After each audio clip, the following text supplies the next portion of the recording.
Well, the Republican candidates found a common target at the debate last night, and it wasn't Hillary Clinton, it was the Donald. Do we want someone with that kind of character, that kind of careless language to be negotiating with Putin? And Mr. Trump, we don't need an apprentice in the White House.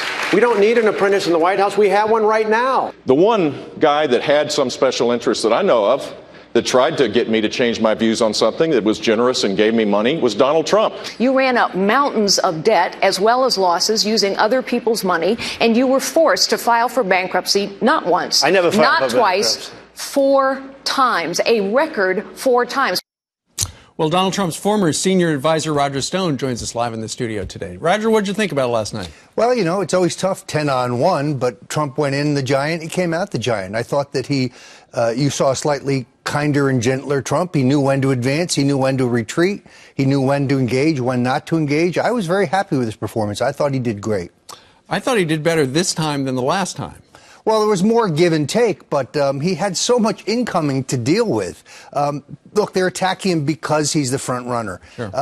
I think that his lack of political polish and his colloquialism continues to work for him. He talks like regular people talk, not like blow-dried, talking-pointed, poll-tested politicians. He had to be ready for Carly Fiorina, and she had some zingers at him. She did, although I think she came across as a little shrill and icy. Does this woman ever smile? I don't think she smiled once in the debate. 3 hours. What about Jeb? Jeb was ready with that. You came to me and asked me about trying to get casino gambling in Florida. Yeah, having been directly involved in that, let me say that the efforts by Trump to explore casino gaming in Florida happened under Lawton Chiles, not under Jeb Bush. Jeb Bush's position was so well known from the campaign that Trump's efforts ceased under the previous governor. Mallory Horn, the lobbyist hired to do that, was a Democrat close to Lawton Chiles, Jeb's predecessor. So you're saying Trump was right on that? Trump was absolutely correct. What'd you think about this kind of format where they were set up to make a fight and 40-some% of the questions were at Trump, so